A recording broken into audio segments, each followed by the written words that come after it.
திருவழிபாடு ஆண்டின் திருவருகை காலம் 2ஆம் வாரம் சனிக்கிழமை காலை புகழ் மாலை.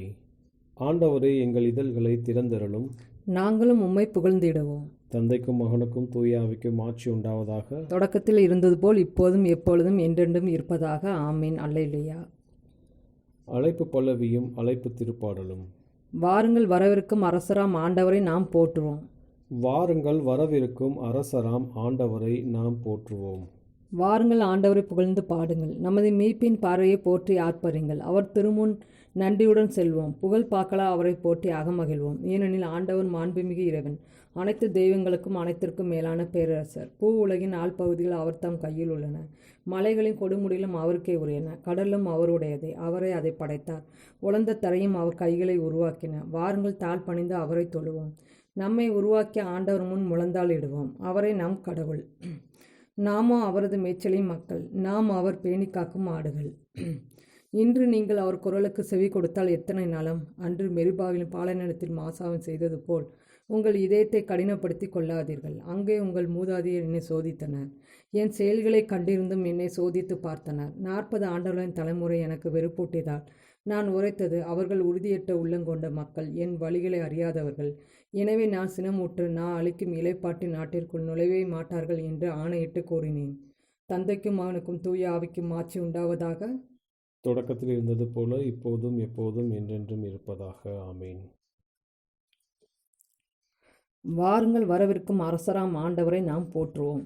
வாருங்கள், வரவிருக்கும் அரசராம் ஆண்டவரை நாம் போற்றுவோம்.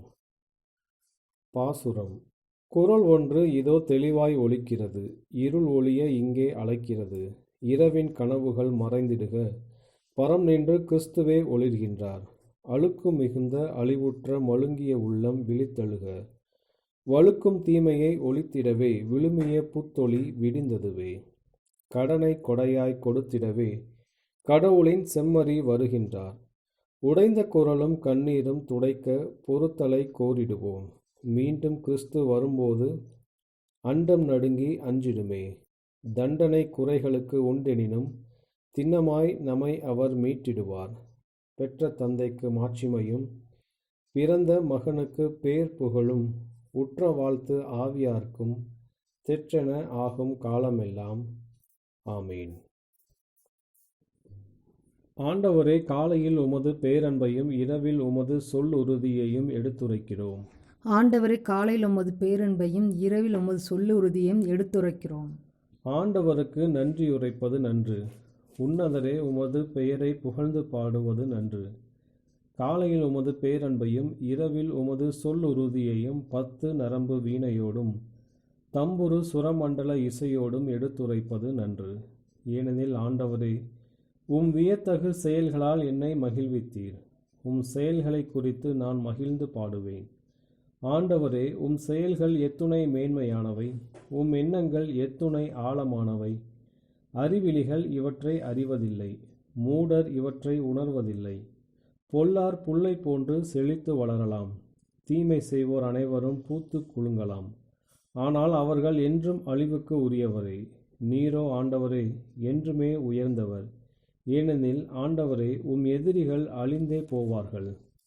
தீமை செய்வோர் அனைவரும் சிதறுண்டு போவார்கள். காட்டெருமையின் வலிமையை எனக்கு அளித்தீர், புது எண்ணெயை என்மேல் பொழிந்தீர். என் எதிரிகளின் வீழ்ச்சியை என் கண்கள் கண்டன. எனக்கு எதிரான பொல்லார்க்கு நேரிட்டதை என் காதுகள் கேட்டன. நேர்மையாளர் பேரிச்சையென செழித்தோங்குவர், லெபனோனின் கேதுருவென தலை தோங்குவர். ஆண்டவரின் இல்லத்தில் நடப்பட்டோர் நம் கடவுளின் கோவில் முற்றங்களில் செழித்தோங்குவர். முதிர் வயதிலும் அவர்கள் கனி தருவார்கள், செழுமையும் பசுமையுமாய் என்றும் இருப்பார்கள். ஆண்டவர் நேர்மையுள்ளவர், அவரே என் பாறை, அவரிடம் அநீதி ஏதுமில்லை என்று அவர்கள் அறிவிப்பார்கள். தந்தைக்கும் மகனுக்கும் தூய ஆவிக்கும் ஆட்சி உண்டாவதாக. தொடக்கத்தில் இருந்தது போல் இப்போதும் எப்பொழுதும் என்றென்றும் இருப்பதாக. ஆண்டவரே, காலையில் உமது பேரன்பையும் இரவில் உமது சொல்லுறுதியையும் எடுத்துரைக்கிறோம். ஆண்டவரை, காலையில் உமது பேரன்பையும் இரவில் உமது சொல்லுறுதியும் எடுத்துரைக்கிறோம். நம் கடவுளின் மாட்சியை பறைசாற்றுங்கள். நம் கடவுளின் மாட்சியை பறைசாற்றுங்கள். வானங்களே, நான் பேசுவேன், செவி கொடுப்பீர். பூ உலகே, உன் சொல்லை உற்றுக்கேள். பெருமழை பைந்தளிர் மீது பொழிவது போல், மென்சாரல் பசும்புல் மீது விழுவது போல், என் அறிவுரை மழையென பெய்திடுக. என் சொற்கள் பணியென இறங்கிடுக. நான் ஆண்டவரின் பெயரை பறைசாற்றுவேன். நம் கடவுளின் மாட்சியை பாராட்டுவேன். அவரை பாரை. அவர் செயல் நிறைவானது. அவர் தம் வழிகள் அனைத்தும் நீதியானவை. வஞ்சகமற்ற உண்மைமிகு இறைவன். அவரை நீதியும் நேர்மையும் உள்ளவர். அவர் தம் கேடுகட்ட பிள்ளைகள் அவரிடம் பொய்மையாய் நடந்து கொண்டனர். அவர்கள் நெறி பிறழ்ந்த வஞ்சகமிக்க தலைமுறையினர். ஞானமற்ற மதிக்கெட்ட மக்களை ஆண்டவருக்கு நீங்கள் அளிக்கும் கைமாறு இதுதானா? உங்களை படைத்து உருவாக்கி நிலைநிறுத்திய உங்கள் தந்தை அவரல்லவா? பண்டைய நாட்களை நினைத்துப்பார். பல தலைமுறையின் ஆண்டுகளை கவனித்துப்பார். உன் தந்தையிடம் கேள், அவர் உனக்கு அறிவிப்பார். பெரியோரிடம் கேள், அவர்கள் உனக்கு சொல்வர். உன்னதமானவர் வெவ்வேறு இனங்களுக்கு உரிமை சொத்துக்களை பங்கிட்ட போது, ஆதாமின் பிள்ளைகளை அவர் பிரித்த போது, இஸ்ரேல் மக்களின் எண்ணிக்கைக்கு ஏற்ப மக்கள் இனங்களின் எல்லைகளையும் திட்டமிட்டார். ஆண்டவரின் பங்கு அவர் தம் மக்களை, அவரது உரிமை சொத்து யாக்கோப்பை. பால்வெளியில் அவர் அவனை கண்டார். வெறுமையான ஓலமிடும் பாலையில் அவனை கண்டார். அவர் அவனை பாதுகாத்து பேணினார். கண்ணின் மணியென அவனை காத்தருளினார். கழுகு தன் கூட்டின் மேல் அசந்தாடி தன் குஞ்சுகளின் மேல் படர்ந்து அணைப்பது போலும், தன் சிறகுகளை விரித்து அவற்றை சுமந்து செல்வது போலும், அவற்றை தன் சிறகுகளை சுமப்பது போல் ஆண்டவர் ஒருவரே அவனை வழி நடத்தினார். வேற்று தெய்வங்கள் அவனோடு இருந்ததில்லை. தந்தைக்கும் அவனுக்கும் தூய ஆவிக்கும் மாட்சி உண்டாவதாக. தொடக்கத்தில் இருந்தது போல இப்போதும் எப்போதும் என்றென்றும் இருப்பதாக. ஆமீன். நம் கடவுளின் மாட்சியை பறைசாற்றுங்கள். நம் கடவுளின் மாட்சியை பறைசாற்றுங்கள். ஆண்டவரே, உமது பெயர் உலகெங்கும் எவ்வளவு மேன்மையாய் விளங்குகின்றது. ஆண்டவரே, உமது பெயர் உலகெங்கும் எவ்வளவு மேன்மையாய் விளங்குகின்றது. ஆண்டவரே, எங்கள் தலைவரே, உமது பெயர் உலகெங்கும் எவ்வளவு சிறந்து விளங்குகின்றது. உமது மாட்சியை வானங்களுக்கு மேலாக நிலை பெற செய்தீர். பாலகரின் நாவினிலும் குழந்தைகளின் மழலையிலும் வலிமையை உறுதிப்படுத்தி உம் பகைவரை ஒடுக்கினீர். எதிரியையும் பழிவாங்குவோரையும் எளிதாய் அடக்கினீர்.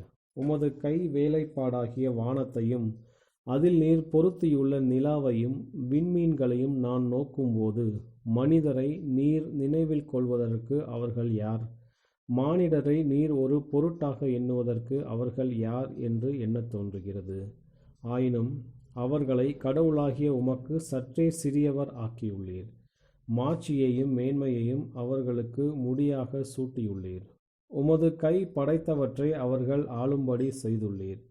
அனைத்தையும் அவர்கள் பாதங்களுக்கு கீழ்ப்படுத்தியுள்ளீர். ஆடு மாடுகள், எல்லா வகையான காட்டு விலங்குகள் அனைத்தும் அவர்களுக்கு பணிய வைத்தீர். வானத்து பறவைகள், கடல் மீன்கள், ஆழ்கடலில் நீந்தி செல்லும் உயிரினங்கள் அனைத்தையும் அவர்களுக்கு கீழ்ப்படுத்தியுள்ளீர். ஆண்டவரே, எங்கள் தலைவரே, உமது பெயர் உலகெங்கும் எவ்வளவு சிறந்து விளங்குகின்றது. தந்தைக்கும் மகனுக்கும் தூய ஆவிக்கும் மாட்சி உண்டாவதாக. தொடக்கத்தில் இருந்தது போல் இப்போதும் எப்பொழுதும் என்றென்றும் இருப்பதாக. ஆண்டவரே, உமது பெயர் உலகெங்கும் எவ்வளவு மேன்மையாய் விளங்குகின்றது. ஆண்டவரே, உமது பெயர் உலகெங்கும் எவ்வளவு மேன்மையாய் விளங்குகின்றது. இறைவாக்கினர் ஏசாயா நூலிலிருந்து வாசகம். ஈசா என்னும் அடிமரத்திலிருந்து தளிர் ஒன்று துளிர்விடும். அதன் வேர்களிலிருந்து கிளை ஒன்று வளர்ந்து கனி தரும். ஆண்டவரின் ஆவி அவர் மேல் தங்கியிருக்கும். ஞானம், மெய்யுணர்வு, அறிவுரைத்திறன், ஆற்றல், நுண்மதி, ஆண்டவரை பற்றிய அச்ச உணர்வு இவற்றை அந்த ஆவி அவருக்கு அருளும். ஆண்டவரின் அருள்வாக்கு. இறைவா, உமக்கு நன்றி. எருசலேமே, ஆண்டவரின் மாட்சி உன்மீது சுடர்விடும். சூரியனைப் போல் அவர் உன்மீது எழுந்தருள்வார். எருசலேமே, ஆண்டவரின் மாட்சி உன்மீது சுடர்விடும். சூரியனைப் போல் அவர் உன்மீது எழுந்தருள்வார். அவருடைய மாட்சி உன் நடுவில் தோன்றும். எருசலேமே, ஆண்டவரின் மாட்சி உன்மீது சுடர்விடும். சூரியனைப் போல் அவர் உன்மீது எழுந்தருள்வார். தந்தைக்கும் மகனுக்கும் தூய ஆவிக்கும் மாட்சி உண்டாவதாக. எருசலேமே, ஆண்டவரின் மாட்சி உன்மீது சுடர்விடும். சூரியனைப் போல் அவர் உன்மீது எழுந்தருள்வார். முதல் வாசகம். ஏசாயா நூலிலிருந்து வாசகம்.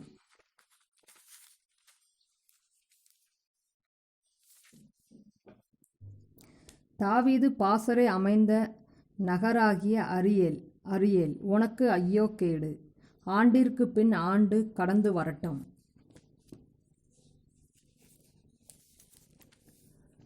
விழாக்கள் முறைமுறையாய் வந்து போகட்டும். அரியேலுக்கு நான் இடுக்கண் விளைவிப்பேன். அங்கு அழுகையும் புலம்பலும் நிறைந்திருக்கும். அரியேல் போலவே அது எனக்கு இருக்கும். உன்னை சுற்றிலும் பாசறை அமைப்பேன். உன்னை போர் கோபுரங்களால் சூழ்ந்து வளைப்பேன். உனக்கு எதிராய் முற்றுகை தளங்களை எழுப்புவேன். தாழ்த்தப்பட்ட நீ தரையிலிருந்து பேசுவாய். நலிந்த உன் குரல் புழுதியிலிருந்து எழும்பும். உன் குரல் இறந்தவன் ஆவியின் ஒளி போல மண்ணிலிருந்து வெளிவரும். உன் பேச்சு புழுதிகளுக்குள்ளிருந்து முணுமுணுக்கும். உன் பகைவரின் திரள் நுண்ணிய தூசி போல் இருக்கும். கொடியவர் கூட்டம் பறக்கும் பதர் போலிருக்கும்.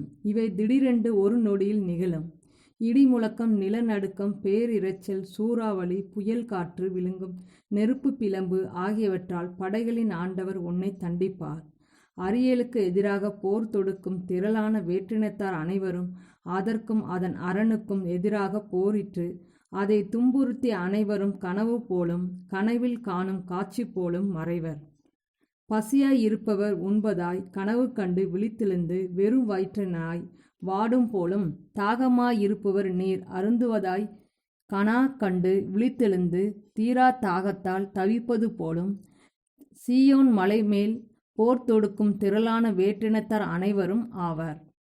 ஆண்டவரின் அருள்வாக்கு. இறைவனுக்கு நன்றி. இரண்டாம் வாசகம். மடாதிபதியும் ஆசி பெற்றவருமான ஸ்டெல்லாவின் ஈசாக் ஆற்றிய பிரசங்கம். மரியாளும் திருச்சபையும். இறைமகனே, பல சகோதரர்களில் முதல் பேறு. இயல்பினால் அவர் ஒரே பேரானவராய் இருப்பினும் அருளினால் பலரை அவர் தம்மோடு இணைத்து கொண்டார். இவ்வாறு அவர்களை நம்மோடு ஒன்றாக்கினார். ஏனெனில் அவரை பெறுவோருக்கு இறைவனின் பிள்ளைகளாகும் வல்லமையை அவர் அளித்துள்ளார். அவர் மனுமகனானார். அவர் பல மனிதரை அவரது அன்பினாலும் வல்லமையினாலும் தம்மோடு ஒன்றிக்க செய்து அவர்களை இறைவனின் பிள்ளைகளாக்கினார். இவ்வாறு அவர்கள் ஒன்றாகினர். தங்கள் மனித வம்சத்தினால் அவர்கள் பலராயினும் இறைத்தன்மையின் மறுபிறப்பினால் அவரில் அவர்கள் ஒன்றே. முழுமையான கிறிஸ்துவும் தனித்துவம் மிக்க கிறிஸ்துவும் உடலும் தலையும் ஒன்றே. வானகத்தில் உள்ள அதே இறைவனிடமிருந்து பிறந்ததால் ஒன்றே. பூமியில் உள்ள அதே அன்னையிடமிருந்து பிறந்ததால் ஒன்றே. அவர்கள் பல மக்கள், இருப்பினும் ஒரே மகன். இவ்வாறு மரியாளும் திருச்சபையும் ஒரே அன்னைதான். இருப்பினும் ஒரு அன்னைக்கும் மேலானவர்கள் அவர்கள். ஒரே கன்னிகைதான். இருப்பினும் ஒரு கன்னிகையிலும் மேலானவர்கள். இருவரும் அன்னையர், இருவரும் கன்னியர். இச்சையின்றி அதே ஆவியினால் இருவரும் கருத்தரிக்கின்றனர். பாவமின்றி அதே இறை தந்தைக்கு இருவரும் குழந்தையை பெற்றெடுக்கின்றனர். பாவமேதுமின்றி அவரது உடலின் பொருட்டு தலையான கிறிஸ்துவை மரியாள் பெற்றெடுக்கின்றாள். ஒவ்வொரு பாவ மன்னிப்பினால் அதன் தலையின் பொருட்டு உடலை திருச்சபை பெற்றெடுக்கின்றது. இருவரும் கிறிஸ்துவின் அன்னை. ஆனால் இன்னொருவரின் ஒத்துழைத்தலின்றி இரண்டில் எவரும் முழு கிறிஸ்துவை பெற்றெடுப்பதில்லை. தூண்டப்பட்ட மறைநூலில் கன்னித்தாயான திருச்சபையை குறித்து அகில அளவில் கூறப்படுவது கன்னி மரியாளில் தனிப்பட்ட விதத்தில் புரிந்து கொள்ளப்படுகின்றது. கன்னித்தாயான மரியாளை குறித்து தனிப்பட்ட விதத்தில் கூறப்படுவது கன்னி தாயான திருச்சபையில் பொதுவாக சரியே புரிந்து கொள்ளப்படுகின்றது. இருவரில் எவரை குறித்து பேசினாலும் எந்த ஒரு தகுதியுமின்றி அதன் பொருள் இருவருக்குமே பொருந்தும். ஒரு விதத்தில் ஒவ்வொரு கிறிஸ்துவனும் இறைவார்த்தையின் ஒரு மணமகளாகவும் கிறிஸ்துவின் ஒரு அன்னையாகவும் அவரது மகளாகவும் சகோதரியாகவும் ஒரே சமயத்தில் கன்னிகையாகவும் கனி தருபவளாகவும் விசுவசிக்கப்படுகிறான். இவ்வார்த்தைகள் அகில அளவில் திருச்சபைக்கும் தனிப்பட்ட விதத்தில் மரியாளுக்கும் குறிப்பிட்ட விதத்தில் கிறிஸ்தவனுக்கும் பயன்படுத்தப்படுகின்றன. இவை இறைவனின் ஞானமும் தந்தையின் வார்த்தையுமான நபரால் பயன்படுத்தப்படுகின்றன. இதன் பொருட்டே மறைநூல் கூறுகின்றது, ஆண்டவரில் உரிமைப்பேற்றில் நான் குடியிருப்பேன். பொதுவாக ஆண்டவரின் உரிமைப்பேர் என்பது திருச்சபையே. சிறப்பான விதத்தில் அது மரியாளாகவும் தனிப்பட்ட விதத்தில் அது கிறிஸ்தவனாகவும் விளங்குகின்றது. மரியாளின் கருப்பையான பேழையில் கிறிஸ்து 9 மாதங்கள் குடியிருந்தார். திருச்சபையின் விசுவாசம் என்னும் பேழையில் யுகங்கள் முடியும் வரை அவர் வாழ்கின்றார். ஒவ்வொரு பிரமாணிக்கம் மிகுந்த ஆன்மாவின் அன்பிலும் அறிவிலும் அவர் என்றென்றும் வாழ்ந்திடுவார். மடாதிபதியும் ஆசி பெற்றவருமான ஸ்டெல்லாவின் ஈசாக் ஆற்றிய பிரசங்கம். இன்றைய நற்செய்தி வாசகம். மத்தேயு எழுதிய தூய நற்செய்தியிலிருந்து வாசகம். இயேசுவும் சீடர்களும் மலையிலிருந்து இறங்கி வந்தபோது சீடர்கள் அவரிடம், எலியாதான் முதலில் வரவேண்டும் என்று மறைநூல் அறிஞர்கள் கூறுகிறார்களே, அது எப்படி என்று கேட்டார்கள். அவர் மறுமொழியாக, எலியா வந்து எல்லாவற்றையும் சீர்படுத்தப் போகிறார் என்று கூறுவது உண்மையே. ஆனால் நான் உங்களுக்கு சொல்கிறேன், எலியா ஏற்கனவே வந்துவிட்டார். அவரை மக்கள் கண்டுணரவில்லை. மாறாக தாங்கள் விரும்பியவாறெல்லாம் அவருக்கு செய்தார்கள். அவ்வாறே மானிட மகனையும் அவர்கள் துன்புறுத்துவார்கள் என்றார். திருமுழுக்கு யோவானை பற்றியே அவர் தங்களோடு பேசினார் என்பதை அப்பொழுது சீடர்கள் புரிந்து கொண்டார்கள். ஆண்டவரின் அருள்வாக்கு. கிறிஸ்துவே உமக்கு புகழ். சக்கரியாவின் பாடலும் முன்மொழியும். நாடுகளுக்காக ஆண்டவர் ஒரு அடையாளத்தை எழுப்புவார். அவர் இஸ்ரேலின் சிதறுண்ட பிள்ளைகளை ஒன்று சேர்ப்பார். நாடுகளுக்காக ஆண்டவர் ஓர் அடையாளத்தை எழுப்புவார். அவர் இஸ்ரேலின் சிதறுண்ட பிள்ளைகளை ஒன்று சேர்ப்பார். இஸ்ரேலின் கடவுளாகிய ஆண்டவரை போற்றுவோம். ஏனெனில் அவர் தம் மக்களை தேடி வந்து விடுவித்தருளினார். தம் தூய இறைவாக்கின வாயினார் தொடக்கம் முதல் அவர் மொழிந்தபடியே அவர் தம் ஊழியராகிய தாவீதின் குடும்பத்தில் வல்லமையுடைய மீட்பர் ஒருவர் நமக்காக தோன்ற செய்தார். நம் பகர்விடந்தும் நம்மை வெறுப்பார் அனைவரும் பிடிலிருந்து நம்மை மீட்பார். அவர் நம் மூதாதையருக்கு இரக்கம் காட்டி தமது தூய உடன்படிக்கையை நம் தந்தையாகிய ஆபிரகாமுக்கு அவரிட்ட ஆணையை நிறைவேற்ற நினைவு கூர்ந்தார். இவ்வாறு நாம் பகரும் பிடிலிருந்து விடுவிக்கப்பட்டு தூய்மையோடும் நேர்மையோடும் வாழ்நாளெல்லாம் அச்சமின்றி அவர் திருமுன் பணி செய்யுமாறு வழிவகுத்தார். குழந்தாய், நீ உன்னத கடவுளின் இறைவாக்கினர் எனப்படுவார். ஏனெனில் பாவ மன்னிப்பால் வரும் மீட்பை அவர் தம் மக்களுக்கு அறிவித்து ஆண்டவருக்கான வழியை செம்மைப்படுத்த அவர் முன்னே செல்வார். இருளிலும் இறப்பின் பிடியில் இருப்போருக்கு ஒளி தரவும் நம்முடைய கால்களை அமைதி வழியில் நடக்க செய்யவும் நம் கடவுளின் பரிவுளத்தாலும் இரக்கத்தாலும் விண்ணிலிருந்து விடியல் நம்மை தேடி வருகிறது. தந்தைக்கும் மகனுக்கும் தூய ஆவிக்கும் ஆட்சி உண்டாவதாக. தொடக்கத்தில் இருந்தது போல இப்பொழுதும் எப்பொழுதும் என்றென்றும் இருப்பதாக. ஆமேன். நாடுகளுக்காக ஆண்டவர் ஒரு அடையாளத்தை எழுப்புவார். அவர் இஸ்ரேலின் சிதறுண்ட பிள்ளைகளை ஒன்று சேர்ப்பார். நாடுகளுக்காக ஆண்டவர் ஓர் அடையாளத்தை எழுப்புவார். அவர் இஸ்ரேலின் சிதறுண்ட பிள்ளைகளை ஒன்று சேர்ப்பார். மன்றாட்டுகள். மறைநூல்கள் முன்னறிவித்தவரும் இத்திருவருகை காலத்தில் நாம் எதிர்பார்த்திருக்கிறவருமான கிறிஸ்துவிடம் வேண்டுவோம். எமக்கு விடுதலை அளிப்பவராகிய இயேசுவே வாரும். ஆண்டவரின் ஆவி உம்மோடு தங்கியிருக்கும் என்று ஏசாயா முன்னுரைத்தார். ஆண்டவராகிய இயேசுவே, எங்களுக்கு ஞானத்தையும் மெய்யுணர்வையும் கொண்டு வாரும். எமக்கு விடுதலை அளிப்பவராகிய இயேசுவே வாரும். அறிவுத்திறனும் ஆற்றலும் தரும் ஆவி உமக்கு அருளப்பட்டிருக்கிறது. மக்களை ஆண்டு நடத்துபவர்களின் இதயங்களை இயக்கியருளும். எமக்கு விடுதலை அளிப்பவராகிய இயேசுவே வாரும். ஆண்டவரை பற்றிய அச்ச உணர்வே ஞானத்தின் தொடக்கம். உமது தந்தையை அவர் இருப்பது போல் நாங்களும் அறிய கற்றுத்தாரும். எமக்கு விடுதலை அளிப்பவராகிய இயேசுவே வாரும்.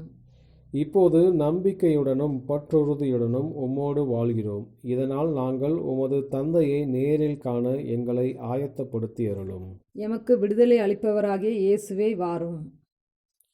நம்முடைய தனிப்பட்ட மன்றாட்டுகள். ஆண்டவரின் இறைவேண்டல்.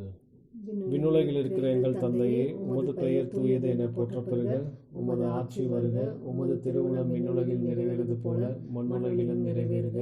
எங்கள் அன்றாட உணவை இன்று எங்களுக்கு தாரும். எங்களுக்கு எதிராக குற்றம் செய்வோரை நாங்கள் மன்னிப்பது போல எங்கள் குற்றங்களை மன்னியும். எங்களை சோதனைக்கு உட்படுத்தாதையும் தீமையிலிருந்து எங்களை விடுவித்தள்ளும். கிறிஸ்துவின் சமாதானம் ஆன்மாவோடு இருப்பதாக. இறுதி மன்றாட்டு. எல்லாம் வல்ல கடவுளே, உமது மாட்சியின் சுடரொளி எங்கள் இதயங்களில் உதிப்பதாக. இதனால் ஒரே மகனின் வருகை அனைத்து இருளையும் அகற்றி எங்களை ஒளியின் பிள்ளைகளாக விளங்க செய்வதாக. உம்மோடு தூய ஆவியின் ஒன்றிப்பில் இறைவனாய் என்றென்றும் வாழ்ந்து ஆட்சி செய்கின்ற எங்கள் ஆண்டவரும் உமது திருமகனும் ஆகிய இயேசு கிறிஸ்து வழியாக உம்மை மன்றாடுகிறோம். ஆமீன். ஆண்டவர் நம்மை ஆசீர்வதித்து தீமைகள் அனைத்திருந்தும் பாதுகாத்து நிலை வாழ்வுக்கு அழைத்துச் செல்வாராக. ஆமீன்.